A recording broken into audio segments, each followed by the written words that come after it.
Thanks for joining us today for Jennifer Schaus and Associates in our Webinar Wednesday program. We are coming to you live from Washington, D.C.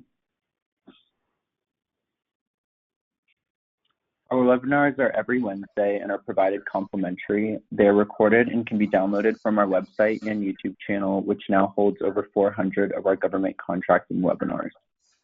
In the interest of time, we do not take questions, so if you have questions for our speaker, we will have his information on the last slide of the presentation today. A special thanks to our educational sponsor, the National Veteran Small Business Coalition, for making these webinars possible. The NVSBC is the largest nonprofit trade association for veterans. Please visit their website for more information.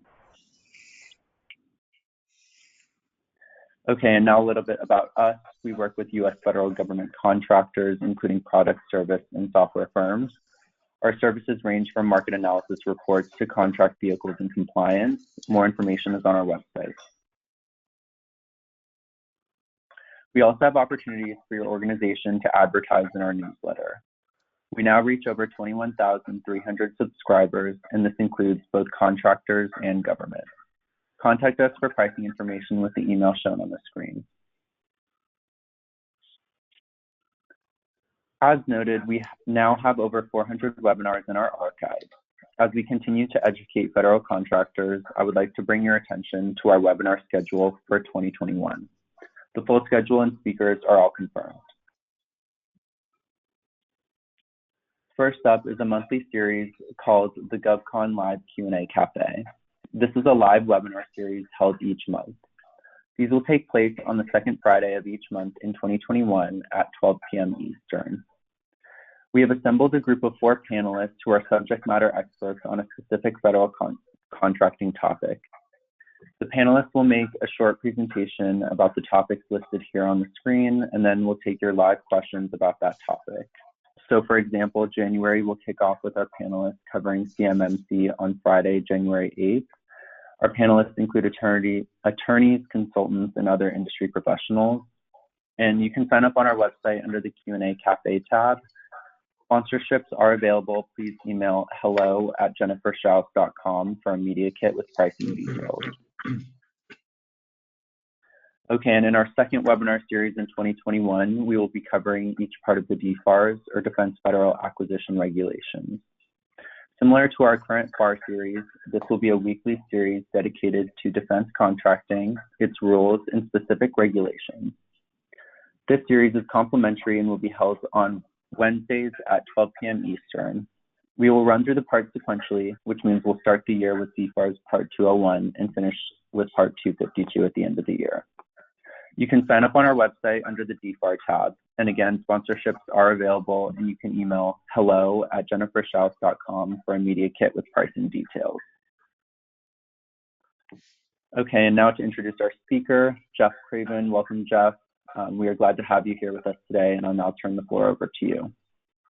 Well, thank you, Hunter. It's nice to be with all of you. I would like to also thank Jennifer and her team for arranging this seminar.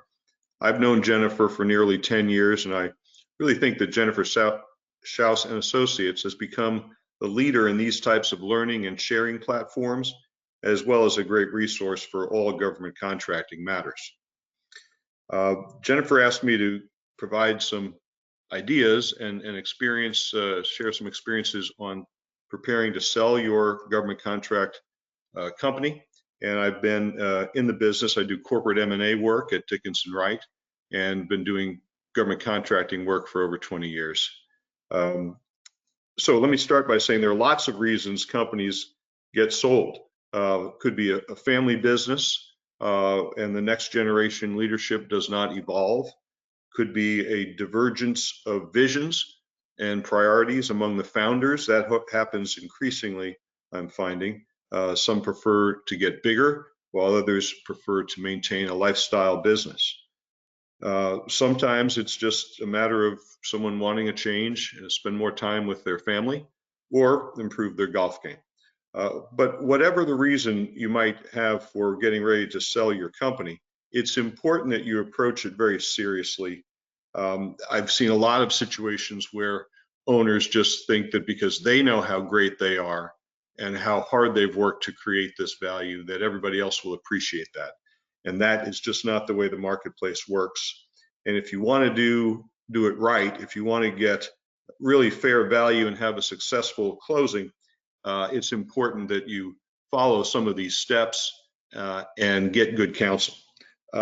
So with that, let me begin by talking about the value of a data room, where all of your key contracts and key agreements, including leases and employment agreements, as well as all your government contract agreements, including prime and sub agreements, et cetera, those should all be housed in a data room in the cloud. Too often we have situations where people think they're ready to put themselves out to be for sale, and there are missing signatures and there are expired documents, and it's very embarrassing. So, a lot of law firms, and you can do this yourself too if you've got the capacity on your server, you can upload all of these documents and create a nice inventory. And it's really worth doing this even if you're not preparing to sell your company right away. This is an excellent way to have a disciplined process for managing your document retention and keeping track of all of your key documents. Now, this is true even if you're going to hire an investment banker to do your book and to help market you. This is a different piece of the puzzle. The critical documents, the critical agreements really ought to be in one place and ought to be in really excellent shape, because it really allows the interested parties to very easily and efficiently review key documents and financials. And also, I will tell you that it reflects well on you as the seller in terms of how well organized you are. It sends the right message and demonstrates your seriousness of purpose. Now, as you probably know, these processes are usually done, sharing information with your prospective buyers is done under an NDA, and you want to be careful in crafting the NDA, not just accepting theirs. Sometimes people do that and then they find out that there's language in there that's not sufficient. For example, always watch for the non-circumvention language, make sure it's in there. And also, when you're doing this, it might be worth setting it up as a mutual non-disclosure agreement, because when it's a mutual non-disclosure agreement, then the terms are reciprocal. So everybody's going to be fair on things like definitions of confidential information, on the term, and these other pieces, because they apply to both sides reciprocally. So that's whether you're looking at a straight M&A deal or a JV proposal, I would start with, if I were a seller, I would start with a mutual NDA and argue that that's just the way you want to proceed. Our firm has dedicated folks who handle these online data rooms, facilitating the passwords and access. And it's, most law firms will do this for you. Most of them will not charge you. If they want to charge you, tell them that you don't think that that's appropriate and that they should build that into their overhead, because that's what we do. We think that's the right answer. If you've not used a data room before, I think you'll be pleasantly surprised by how efficient it is and how it really does allow you with much more certainty to know that you've got all of your documents, all of your signatures, not missing any pages, nothing's expired. So it really is a great way to proceed. And again, even if you're not about to try to enter the sale market, I think it's a great way to bring discipline to the management of your records. So now let me turn to the, Hunter, let's turn to the financials page. Now, your financials, ideally, especially if you're a large enough company to afford it, they should be audited, or at least reviewed by a reputable outside accounting firm. Larger the better, because it reflects well on you. Let their brand be part of your measure. But if you don't have at least reviewed financials, buyers are going to look skeptically at your financials and wonder why they're not at least reviewed. If you can afford to have them audited, that's the gold seal. That would be a great way to make sure that you get full value for the business that you've built, for the EBITDA that you've generated.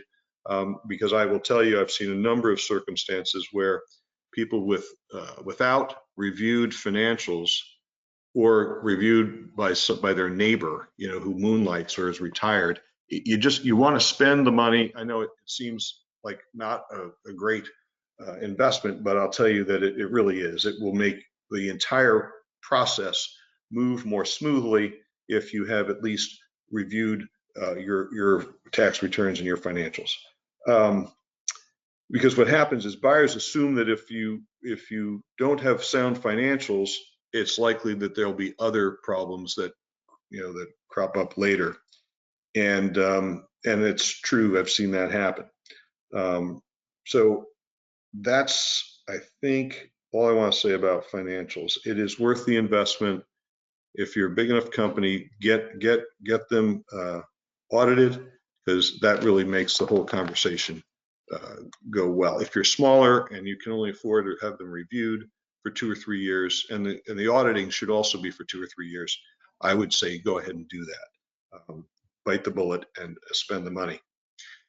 Hunter, let's turn to employees. Employees are really your most important assets. Sometimes leaders of companies, owners, founders feel like, well, the sales folks, the management folks, they're all just commodities. It's all me. It's all my vision. It's all my personality. And the fact of the matter is that that's just not correct. And even if it were, unless the leaders and founders are going to stick around, they're going to be gone, and the buyers are going to be looking to principally your sales force, especially if they are an existing entity and they're looking to build out certain agency relationships and successful contacts. That's going to be a critical asset. So you definitely want to get all of your key salespeople and your key management folks under employment agreements if they're not already. And be careful when working with employment agreements. Make sure that in your jurisdiction you have paid attention to things like, well, there are just a lot of unique state-based laws on employment for non-competes and things like this. And you want to make sure, especially if you're in California and some of these other jurisdictions, that your employment agreements are enforceable and are not over the top. Also, in the context of employees and making sure that you can keep them as part of the company so that the buyers look at them as assets going forward, it's a good idea, especially if you're in the process of upgrading your employment agreements, to add retention bonuses. It costs you a little bit of money, but I will tell you that my experience is that making sure that you've got them under employment agreement plus a retention so that they have a stake in the outcome of the successful closing, and perhaps even beyond that, I think that's definitely something you should take a strong look at, because it really does anchor those critical assets. Also, management, it's important too, especially if the folks who are possibly buying you don't have a big infrastructure already. They're going to look at your management and want to see that they are in place. So having your sales team and your key management in place, especially if your buyer is not someone who's already in the business, makes a big difference in terms of valuation. So look around your office, figure out who your stars are on sales, who are your emerging stars as well. Make sure you have employment agreements in place and have them well suited to your jurisdiction. And same is true for the office people, your managers, who has their hands on the levers of your company, who's managing the relationships with your subs and all. Make sure those folks are part of the team going forward, because you may leave depending upon the earn-out arrangements that you negotiate, but your senior staff will stay, and they are key to getting good valuation.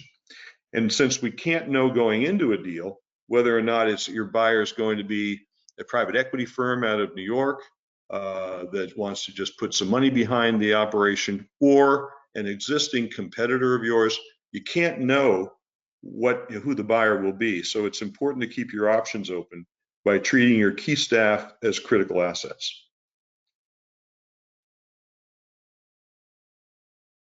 Yeah, and I would also add that, you know, when we had a client with a top sales team, all under employment agreement, and we made sure that we didn't do retention bonuses, but we had strong employment agreements with well-crafted non-compete provisions. The buyer recognized the value of that and knew that these sales folks could not easily move because of the fact that we had well-drafted employment agreements. And so he was able to, or they were able to maintain or envision how the key employees would continue, and those key employees' relationships with the agencies that the buyer was looking to get into, he could count on the fact that they were going to be part of the furniture that they were buying, part of the infrastructure, and they were able to then, on their side of the equation, they were able to value those relationships and those contracts and going forward, and not just hypothetically. So that made the deal much easier. Hunter, let's turn the page. So your files, I know this sounds very basic, but just like I was saying earlier in terms of the data room, you've got to make sure all of your government contracts are properly documented. Make sure that you have all of the agreements, all of the subcontracts, everything current. You would be amazed, I've been doing this for a long time, be amazed, as I said earlier, how often we find that someone just missing a signature, or you know, there's 4 pages missing from a critical exhibit. So it's really important that you make sure that you've got all your government contracts files really buttoned down. Now, they should be in your data room, but you need to, in advance of placing them there, make sure that if they may be subject to confidentiality provisions, we want to make sure that you have either addressed that and there are none, or if you've addressed that and found that there are requirements to get the permission of the third parties, that you go ahead and get that done. And if you find that you can't get that done, most people are willing to do that, unless you can block out the pricing. But if you can't get someone to cooperate, if somebody's become a competitor, or if someone's just difficult, what generally you can do is, in describing the government contract, at least from an initial due diligence standpoint, you can provide a narrative around the description of the contract that will allow the buyer to learn the important specifications of the contract without you surrendering key names or key pricing. So make sure you're attentive as you're building your data room, attentive to confidentiality requirements built into your contracts. This really is your inventory, so make it shine and avoid those embarrassing moments of missing signatures and expired amendments. Let's see. Yep, I think that's it. All right, Hunter, let's move to the next page. So in addition to good housekeeping matters and good approaches, it's important that you attempt to put yourself in the best light. You don't want to look like a one-trick pony. I mean, if you have only contracts at one agency, or it's your only one contracting officer is sort of giving you all your work and they're about to retire, you want to make sure that you've built some diversity into your practice, into your package of assets that you're selling. Because unless you're a unicorn, unless you're deep into healthcare, which of course is a growing area, or cyber or AI, and even there, it really does help to have diversity, because relationships at agencies, budgets at agencies can change. You know, with the new administration, we will be getting new priorities. And so some of the focus that's been underway at the Defense Department in the last several years to build out the satellite and air-related assets may not be the priorities and the agenda for the next administration. So you want to be able to have flexibility and diversity in your assets. So in that context, in the quarters preceding your sale, consider building out your past performance by acquisition of another company, even if it's a small one, as long as you're able to speak to the quality of the relationships that come with that new acquisition, that new division inside your company, that will give the buyer some perspective of how they can help grow your company going forward.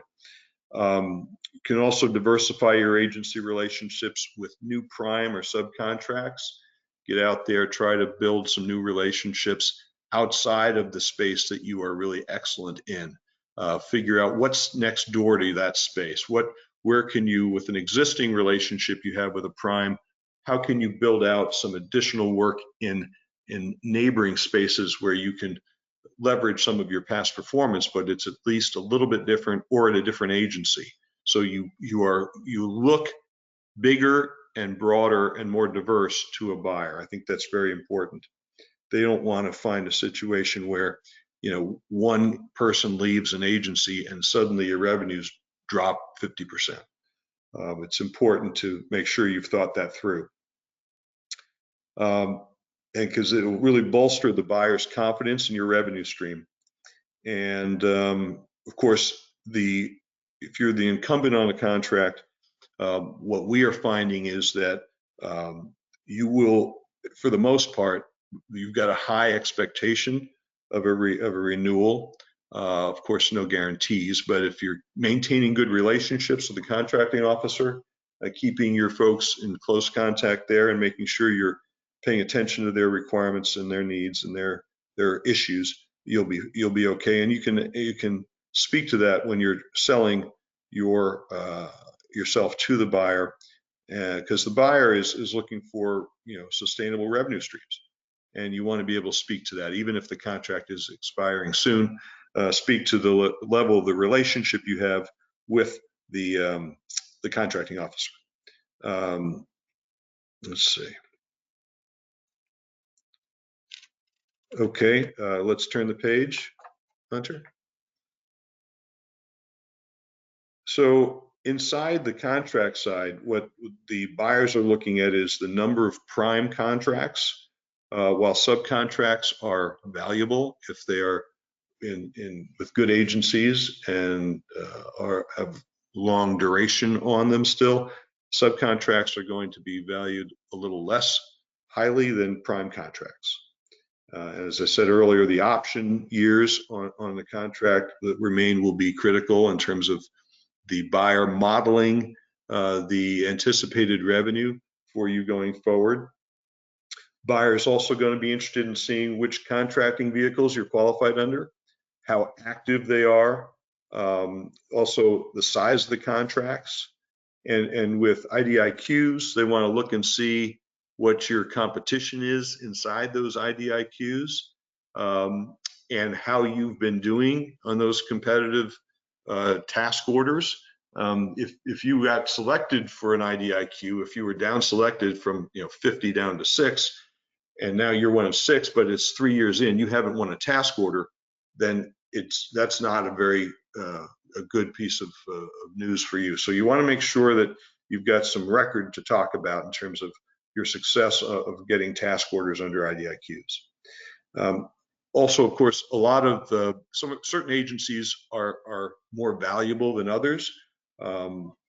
If the agency's budget is growing under the administration, if it's a priority area, then that's going to be a good agency for you to be in. If you're not a key agency, or if your people and your main contacts are not in agencies where the budgets are growing, that's not helpful. So you want to try to make sure that you are thinking of yourself as a buyer. What would I be looking for if I were buying? And you're going to want to see that. You've got not just diversity, but your agencies where you have key contracts and key contracting officer relationships, that those are agencies, at least some of them, are agencies where the budget dollars are growing. Also, they'll want to know about your security clearances held by your employees, as well as contract performance history. Those are all important. It's important, they're going to be looking to see how can they leverage your assets, either by combining your assets with theirs or by investing and growing your platform. So it's sort of basic, but you need to know what the buyer is looking for. And as I just mentioned here, these are several of the key issues. And if you attend to that, then you'll have more success, you'll get a better valuation, and you'll have a successful closing. All right, let's flip the page, Hunter. And I think it's also important to be strategic about the size, your revenue size, as well as your North American Industry Classification System, NAICS code position. You want to make sure that you have room to grow inside your NAICS code.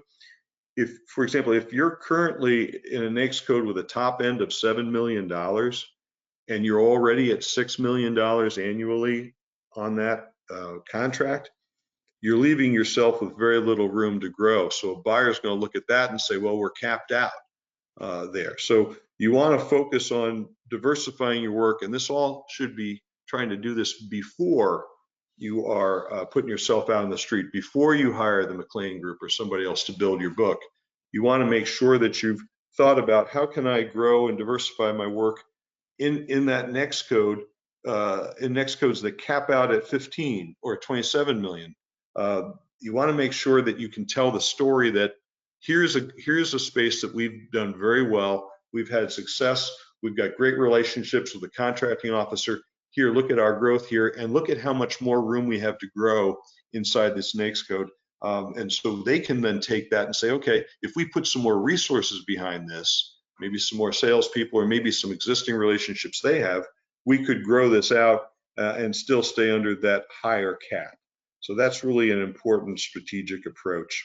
And it'll enable the buyer to have room to see that it has room to grow while still maintaining your status as a small business. It really is all about looking around the corner and planning ahead and putting yourself in the buyer's shoes. I think too often my government contract clients are too focused on the next week or the next quarter and not the next year or the years after that.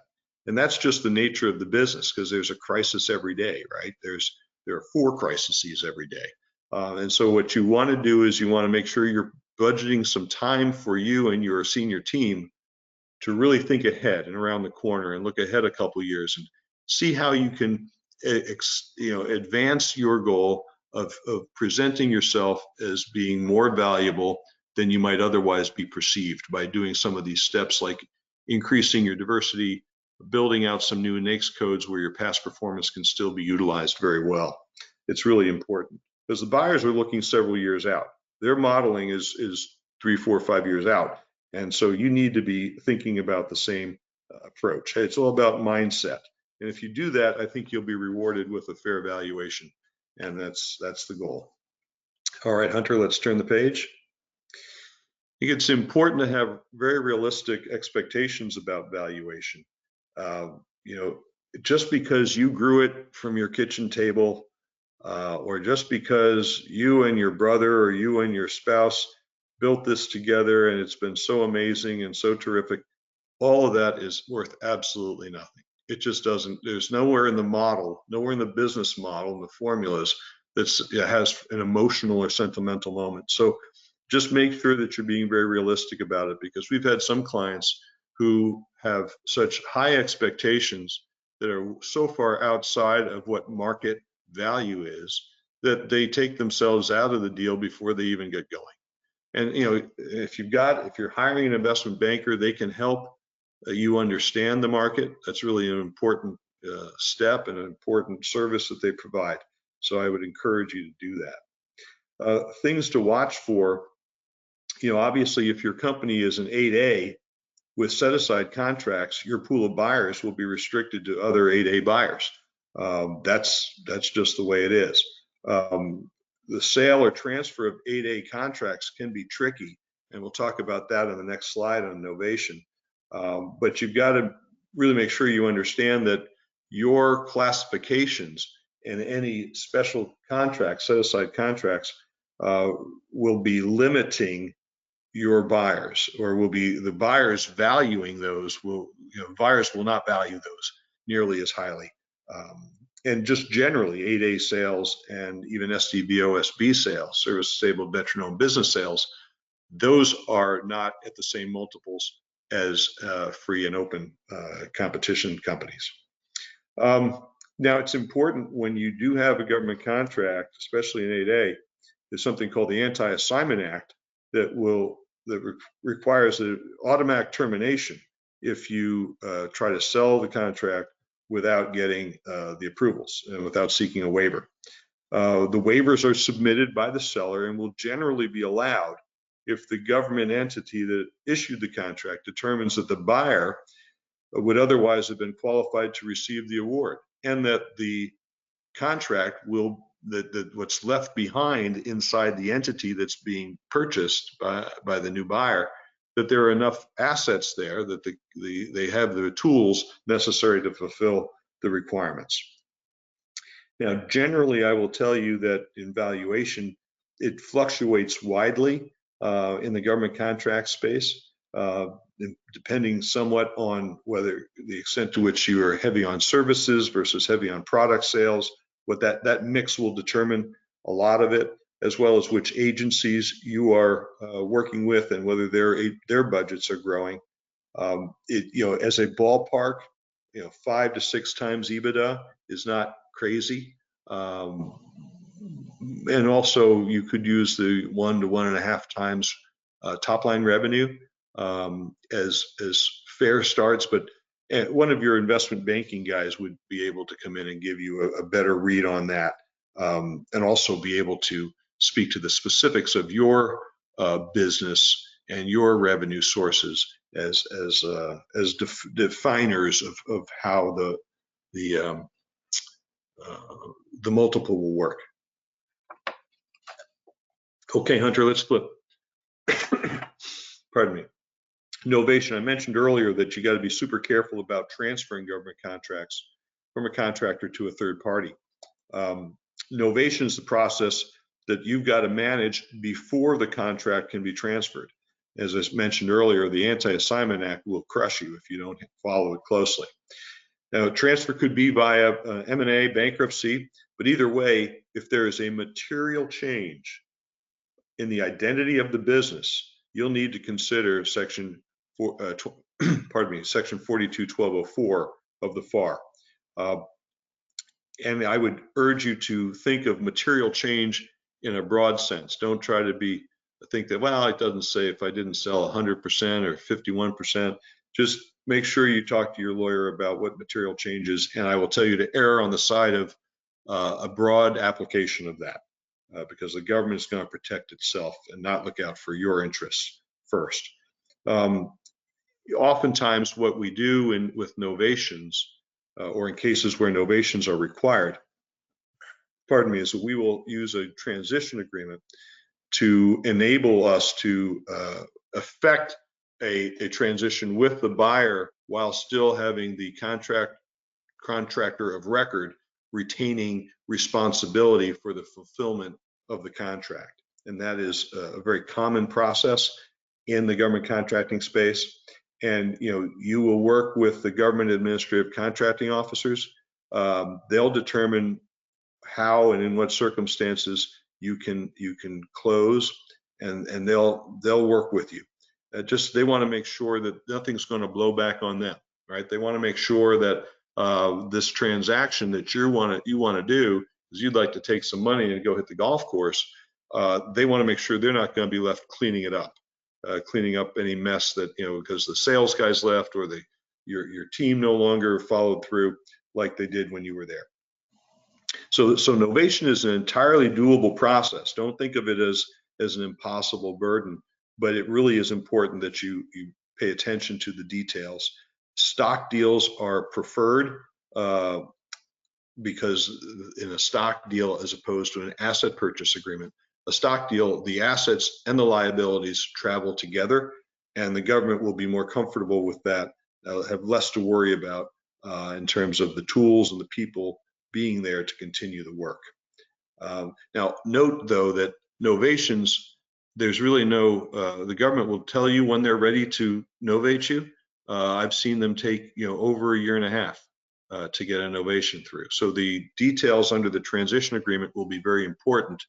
because if you have that well set up, then it won't matter if it takes 3 months or 13 months. But if you don't think about the possibility that it could take a while, perhaps even into a renewal situation, you could end up in a situation where you're not in great shape. Let me talk a little bit, Hunter, let's flip the page, about other options to access cash without selling.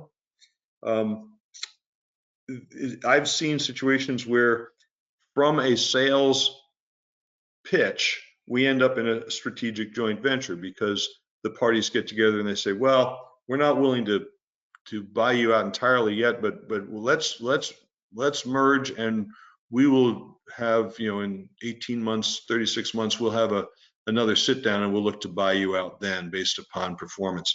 Sometimes that's done through an earnout.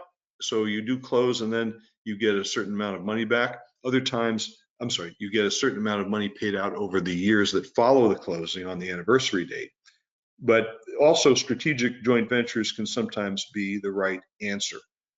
It's important in those contexts, though, to make sure that you maintain your NAICS code levels, and also be aware about how the affiliation rules will impact this relationship that you're looking at. And remember, too, that in the government contracting world, the options, so if you were to restructure, reorganize the company, options to purchase are deemed exercised upon issuance, they are not deemed exercised in the out years. So even if they're 24, 36 months out, if an option is given for them to buy you, that will be deemed exercised. So you just need to make sure you don't trip over anything while you look at these creative approaches, and it is not always intuitive. So make sure you get good counsel on that. One other place that we've seen our clients have some success, not every time, but often enough that it's worth trying, these EBITDA loans. Banks are willing, it depends on how well organized you are, how big you are, how you look to them, but they will look at EBITDA loans where you can get cash, borrow up to 2.5 or 3 times your cash flow, depending upon the type of entity that you are. These are low interest rate loans, and sometimes can be done without personal guarantees. So it would allow you, if you're the buyer and you're looking to pull some money out, but maybe you don't want to sell the whole thing right now, or maybe you're not ready, but you'd like to have some money to pay for kids' college or something else, it is, I think, definitely worth looking at the possibility of an EBITDA loan. I will tell you, I've been surprised at how not easy it is, but how viable it is for a lot of different entities. So I encourage you to think about EBITDA loans as an interim step, perhaps to let you invest further in the company to bring on some additional skilled people, or to put some money in your account or your beach house. So let's, Hunter, let's flip the page. One other place that I've seen work, and is harder in the government contracting space, but employee stock option, stock ownership programs, ESOPs, are tricky birds, but if you've got the right structure and the right assets in the company, the right number of employees, it's got to really line up. It's kind of a perfect storm when it works right, but when it does work, the ESOP programs will allow the owner to sell a portion of the company to the employees under very attractive tax arrangements, and remains attached to the company. The employer, the original guy, the owner, remains attached to the company for a transitional period. It works well when it works well. Not applicable for 8As, and I believe SDVOSBs would be difficult as well. So make sure you get qualified advice on structuring an ESOP, and I'm not the person who can help you with that, but usually law firms have them, also investment banks have them, because ultimately they are very involved in the process.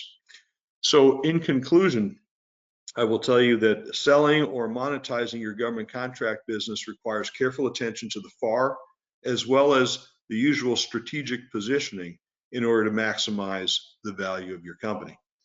as I mentioned earlier, the data room and all that goes along with that, as well as growing your business out ahead of a sale is really smart. And getting your house in order, make sure you have the right people advising you is important, and not to be in a hurry. I'll tell you that when I've seen folks who decide, they wake up one day and say, I want to sell my business by the end of the quarter. Well, that's always a bad idea, because it doesn't allow you to get your house in order, doesn't allow you to plan ahead. Have some patience, as well as some willingness to be really honest about valuation, and to put yourself in the buyer's shoes, because that will allow you to have successful negotiations with the buyer, with the potential buyers, and you'll have a successful closing. So I wish you well. If you have questions, you're welcome to be in touch with me through the contacts that Jennifer's group has put together. It's been a pleasure to be with you. And Hunter, thank you for your help today.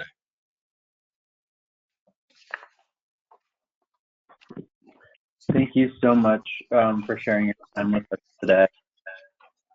And it was a great presentation, and thank you to everyone who joined us.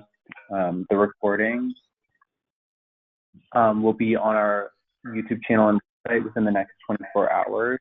And please join us this Friday as we cover each part of the FAR, and join us next Wednesday for more hot topics in federal contracts.